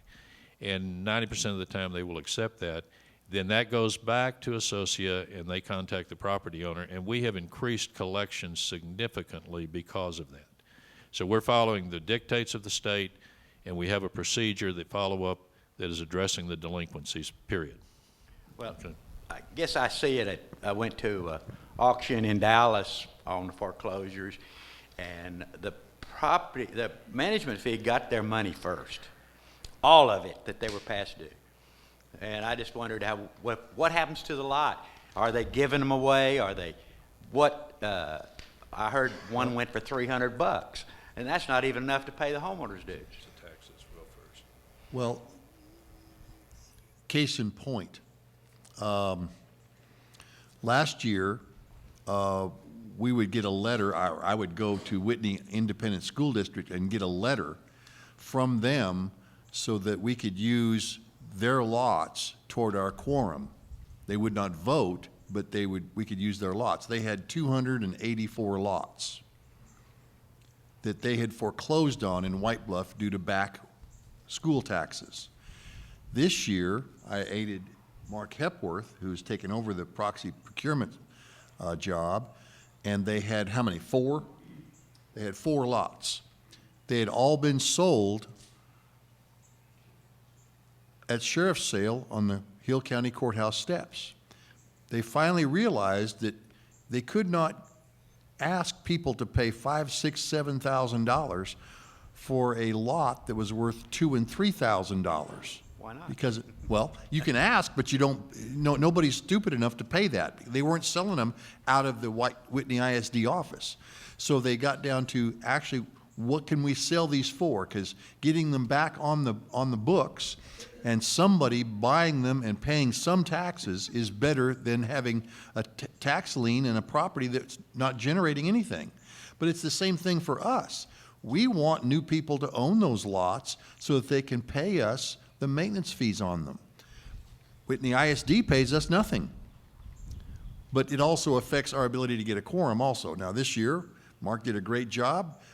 I walked in and when I signed in, they said, well, we were at 38% quorum. That's incredible. That's like 2,500 votes or proxies all total as we walked in, not including all the people who came here today and voted. So the fact is there is a procedure. It's a legal procedure that we go through. The POA itself does not want to be in the real estate business if we can avoid it. Some of it is unavoidable, but we don't want to be in that business as far as that's concerned. Okay, thank you. You bet. Yeah, one quick aside. One comment you made that when something goes to sheriff's sale, understand our fees delinquencies are very secondary. The first money that comes into a sale of a property goes to pay outstanding taxes. So what we have done is increase the delinquency process in terms of getting higher monies coming in here, but we've also facilitated the sale of a lot of these lots where people were delinquent to individual investors, which has then created this block of people who've put money into these who are now paying maintenance fees and assessments. So it's been, Bill, you got a comment?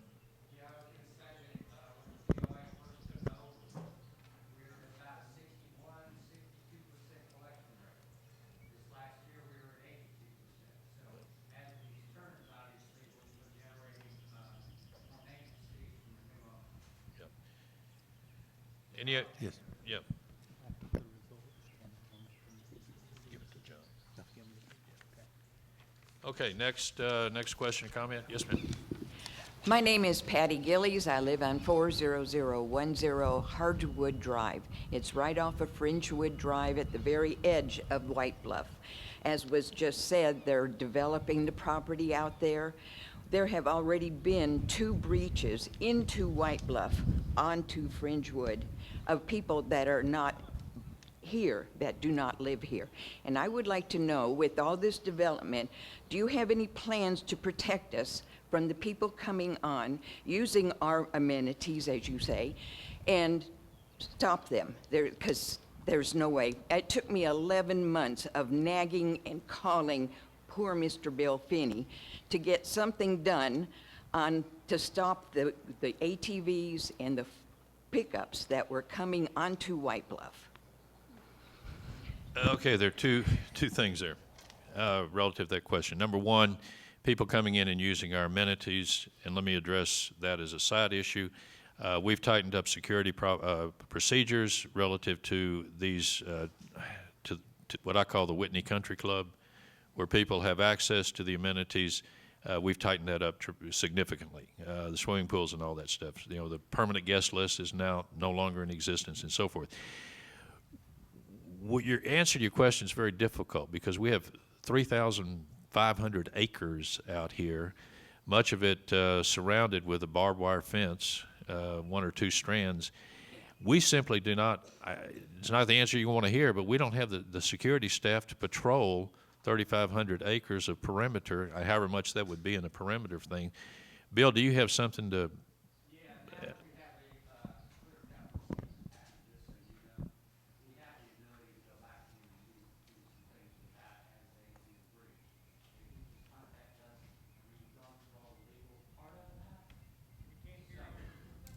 Bill, come to the mic. You're probably going to get more questions, so come up here when you get through, okay? Sounds good. We've gotten through the legal part of that, so now if a breach happens, we have the ability to go in and do something about it right now, as opposed to trying to get the legal opinions on what we can and cannot do. We just had a meeting 30 days ago, Leonard? I'm not quite sure when that was. Laying out that procedure. So as we do have breaches from the outside, we will be able to close them off right now and have the Sheriff's Department involved in that. So if you would let us know as they happen, obviously we can't patrol the exterior, but if you would let us know, then we can do some things automatically. And if I'm reelected, I'll build a wall and Mexico will pay for it. Thank you, Leonard. We actually... I'm writing that down. Okay. Well, you're the one who came up with Make White Bluff Great Again, so we did that. We've done little things like, in addition to following the law, like security cameras, that type of thing, to catch perpetrators. So it's not like we're totally avoiding this, but the parameters that we operate in, we've had to adhere to those, and then we've supplemented from that thing. Okay. My name is Lauren Jensen. I have a house at 4014 Whitecrest. My question is, follow up a little bit on the special assessment. I understand why there's a special assessment. In fact, I expected it when we acquired the amenities. So somehow that's got to be retired, and I understand that 100%. I guess what my question would be is there a commitment that the special assessment will terminate when the debt is paid, as it was stated? Because I could see a scenario where that turns into a permanent, more of a permanent assessment to help fund the road project, for example. So I guess I'm just inquiring about the direct linkage of the special assessment with the debt, and not that it could be used for other purposes. Thank you. Well, it's 2 totally separate issues. You know, as a board, we thought long and hard, and we discussed, and we browbeat each other 14 ways from Sunday as to what was the right amount for the homeowners, what was the right amount for the lot owners, what exactly all that would work out, and went through legal circumstances to find that out. But we are obligated by what we have said and what we have voted that the first priority of this assessment is to pay off the outstanding debt. And we want to do that as fast as possible, primarily because it's costing us $20,000 to $30,000 a month in interest and principal that we really could better spend on a lot of other things. Now, that being said, we have an issue of roads. Now, I will tell you right now that between myself and the rest of these board members, in some degree, we disagree on how to go about fixing these roads, as to what it would cost and what we should do when and how. That's just me. Myself personally, I'm a hands-on, get it done, get a little bit of equipment and go to work on them right now kind of guy. But that's not everybody on the board. You know, I spent a couple hours the other day looking at these little tiny rollers that you can buy for like $10,000, $15,000 to see if we could not get a lot of maintenance and repair work done now that maybe would stall that road from having to be totally repaired 4 or 5 years down the road. But those are just thought processes. Now, the reason there's an assessment is because of this particular purpose. Now, when it comes to roads, and we are paid off and a subdivision in the clear, that allows us to do a lot of different things as far as borrowing money. We can't do that right now, and that is another opportunity that opens up to us a couple of years down the road when we're out of debt. So we'll have far more options to address that issue. Myself personally, we got 2 main roads right now that need to be fixed, and that's Gulf Drive and White Bluff Drive. Those are the first 2. Because if you'd have to drive to the back end of this property, they're rough, and they're not getting any better. Go, yeah. Let me address a part of your question about the 3-year assessment. We have made it very specific that this assessment has a time limit on it. It's 3 years. I will also follow that up and say, I don't know what is going to be happening in 3 years. I'll be very frank with you. But the board at that time will make the determination of whatever there is that has to be taken care of, what is the best way to take care of it. So our commitment is that this is a 3-year assessment. We have no plans at this time to extend that. Our thought process was as John said, if we get out of debt, which we will be in a much better position to finance major needs like the roads, hopefully without an assessment or increase in fees. Maintenance fees haven't gone up in years and years and years. So none of us can look in the future. None of us can prognosticate as far as the future, but I can assure you that we'll meet those needs as they come up.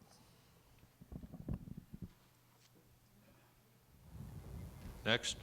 Okay. Well, I do have 2 things. One thing I want to know, what happens to... Your name and property address, please. Georgiana Johansson, 36067 Cedar Ridge Drive. And first of all, I want to know what happens to the money that is paid in impact fees when you build a house that's supposed to be going to the roads. What is happening with that? I mean, our road is so bad that you got to drive on the other side of the road half the time. Any answers? Oh, yes, ma'am. Be happy to. Impact fees, so everybody's on the same page, are fees that are paid at the time of building because there is an impact on our infrastructure. And so if someone builds a home, they will pay an impact fee. That fee is not a segregated fee in terms of we get $1,000 in, it goes into an account that we put that $1,000 in there. Why? Let me continue, and I'll be happy to answer that. We, every year, wrong about the fall of every year, we go through the budgeting process for the following year. Part of that budgeting process involves road repair. And as we look at the budget, we look at what impact the impact fees are anticipated to have, and that goes into that budgetary figure to be spent for the following year. So that is, the fee is paid, it comes in as revenue, general revenue, It is segregated in the budgeting process for the following year, and we use that for, as well as supplementing that amount. So that gives us, we anticipate, and we add to it as we can within the budget, and we use those for road repairs. Okay. The other thing is, I was here, I guess it was 2 years ago, and asked about the compliance for the ADA on the facilities here at White Bluff. The only facility that I could possibly use would be the swimming pool, but there is no lift chair. A lift chair is not an expensive expenditure. I figured for about $5,000, you can buy the lift chair, you can buy the solar charger to keep the battery charged, and you can have it installed. I have figures right here in my hands that I can give you and show you how little it costs to get a lift chair, but how big a change it would be for those that need to use the pool. My leg swells. If I get in the pool for 40 minutes, the swelling goes completely down. And that evening, I'm not in pain. There's many here that are in wheelchairs that need the lift chair, and they love the aerobics and the water because it's a good kind of exercise to do without impact. But it is not being done here at White Bluff, and the American with Disability Act requires public accommodations on an equal basis with the rest of the general population. And I am stating you are not following those regulations. Anybody here could end up like I am. I had a knee replacement that went bad. How many of you had knee replacements? Yeah. If it went bad and you ended up with an infection in the bone, you lose your leg. From then on, you have to figure out how to get places without it. And so I'm requesting it not just for me, but for all those others. And as you're getting older, getting in and out of the pool gets harder. And a lift chair would be very much appreciated. So, you know, by the law, it's required, and I would be very appreciative if you would do it.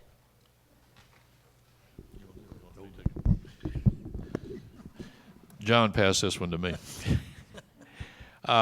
Simple answer is yes, we'll be happy to consider that, along with all other expenditures that we anticipate making in the next budgetary process, and I will promise you it's on my list here, and we will take a look at that, okay? And if you would give any information that you have, if you'd pass it on to Bill Finney, and then he will have that, okay? Next. Seriously? Wait. I almost was about to call this one down. My name's Gerald Darius. I live at 22015 Raintree. And I have been a user of AT&T services for years. Service in this area is extremely poor. So I've been a project manager in telecommunications for 24 years, and I know those services fairly well. What I also know is that AT&T would love to come in and put in a cell tower and improve our services. What I would like to know is, are we willing to invite them in? They set up the cell tower. They even provide payback, a lease for the property that the cell tower sits on. So it's not something like we have to buy a piece of property for them. There seems to be quite a bit available. It's just a matter of, are we willing to invite them in to improve our services, and at the same time, it's a profit center. So what do we need to do in order to invite them to do so? Your name is Gerald, is that right? Yes, sir. Gerald, okay. I've lived in White Bluff now since 2004. There was a gentleman and his wife who lived here that was a vice president of AT&T, retired. And we asked him. He begged AT&T to come in here for years. What is his name? Rob Tennyson. We begged AT&T. We begged, and we begged AT&T. They never gave us the time of day. So if you've got a guy, and he will put it in writing, I'm sure we can find a spot for a tower, okay? But in the meantime, we all went to Verizon. And Touche. That has been my point to them as well. Enough said. Yeah, let me, Go ahead. Go ahead. That has been my point to them as well, is that they're losing client base to the competitor because of the lack of communication between the residents and them. I can't put us together with the people to do so. So if I you're have the one- one that they need to be talking to, Well, they need to talk to Bill Finney is the guy. Okay. Okay. But let me state one other thing that happened. You know, when we first moved here, I had AT&T, and they offered me this microcell tower. Well, as long as I was in my house, I got good phone service. But let me walk out of the house, it went to pot. But then they cut off the microcell. Oh, well, you now have Wi-Fi calling. I says, are you kidding? Now it's up to Windstream? That's like going from the lake to the fire. You know. Anyway, AT&T shot themselves in the foot is the problem. many times. Okay. Yeah, this is welcome news for us because we're still on AT&T. My wife over here actually did some interior design and decorating work for one of the top AT&T people moving into Dallas Metroplex area, and she brought this thing up to them too. She thought she had the right person too, because the lady said, "Yeah, I'll take this and get it done." Da da da da da. So if you will be applauded greatly, because we're 0 for 2 right now. Okay, so thank you very much. We'll do so. Thank you. Yeah, thank you, Gerald. Other questions, comments, issues? Okay. Hi, I'm Nancy Toon, and I live at 34078 Stonewood Court. And my question is, the eyesore of those tree stumps on White Bluff Drive, are we going to continue to see those, or is there anything we can do about that? Do you want my impression of that eyesore? I think it's an eyesore. I agree with you. Yeah. It's bad. The tree issue. Okay, let's talk Yes. about that. The ACC committee is a phenomenal committee. Hours and hours and hours of volunteer work that they do. There's a procedure that within the ACC building packet and guidelines. The person who did that should not have done that. The problem with Jerry, I see you back there, and Bob Cruz, I know you're here too. So if I misstate something, please step up here.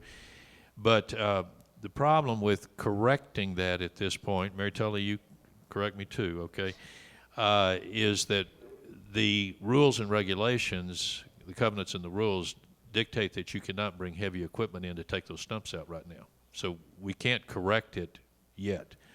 What was done was going forward was adding clarification and another provision in the building packet that all builders are required to use, that going forward as of May the 1st, that's not supposed to happen again. And if it does, they'll be fined up to $1,000. And that will be an adequate deterrent. Is that right, Jerry? That's right. Okay. So going forward, this has been clarified, corrected. It will be adhered to, I can assure you of that, because we don't want that eyesore either. It looks terrible. It does. It absolutely looks terrible. This hopefully will take care of itself. The bottom line on taking trees down, you can't clear a lot of trees, a lot with trees, or a lot of trees, or a single tree, until it's time for you to build a house. You can clear brush, you can clear all that stuff out by hand, but you can't take down trees, because this very simply could happen again. So that's the reason. And that doesn't happen until you get a building permit, and the ACC has approved that permit for building. Then you can go in there and cut trees to your heart's desire, as long as you take the stumps up. Yes. I'm sorry that happened, but, you know, that's just the way it is right now, okay? Okay, thank you. Okay, thank you. Anybody else? Well, all of a sudden the spigot got turned on here. We got one and one waiting. Linda Urey, 35062 Oak Forest Drive. Could you give us an update, please, on the burned-out house that I pass every day to go to the mailbox? I am shocked. Joe Manders has been waiting to talk about this all day. Go for it, Joe. Oh, Lord help us. Every year, I almost get away. Oh, we knew somebody would. I am pleased to announce that we have reached a settlement with the Haight Family, LLC. The agreement, and I don't know if I should even discuss it or not, but I'll give you general parameters. The settlement is that they are going to pay all our legal fees incurred, and they are substantial. And they're going to clean off the property down and take the slab away. Right now, our council have a petition before the Ellis County District Court Judge to release funds from the registry of the court that were placed there by the insurance company to fund this settlement. At this date, we are not sure whether the judge is going to require a hearing on that to release, and if he does, we will be there with counsel to explain the settlement and get the funds released. If it does require a hearing, that hearing will be unopposed because the other party has agreed to the settlement. Once the judge releases the funds, I believe, I'm not quite sure on the timing, but the defendants have either 15 or 30 days to, short period of time, probably no more than 30 days to clean up the property, and we will enforce that vigorously. So I am highly confident we will get this done. I don't see anything delaying us but the Ellis County Court, and we don't control them. So, but we have a resolution. So next time, next year, it shouldn't come up. Okay? Yeah. We're going to make a donation to the judge's campaign fund for the next round of re-election. No, I'm kidding there. I'm used to it. Melody is going to buy everybody on the board a drink when this is completely settled at the Lighthouse Pub. So she. No. Okay, next. Anybody else? Did? Okay. Well, okay. Well, we're 4 minutes over norm, but that's okay. John, would you please?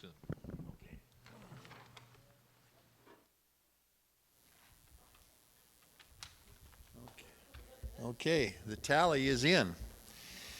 We have an incredible percentage of quorum today, 47.6%. That's absolutely incredible. We have re-elected 3 of our directors, Mr. Leonard Pritchard with 1,093 votes, Mr. Jim Fletcher with 1,122 votes, and Joe Manders with 1,025 votes. Bill Hauser pulls up the rear with 408. Still a respectable showing for a guy who didn't even show up. But anyway, and we had 3 write-ins of various and sundry people, whoever they are. So we are good to go. So I'll let you finish it up, Leonard. Thank you, gentlemen.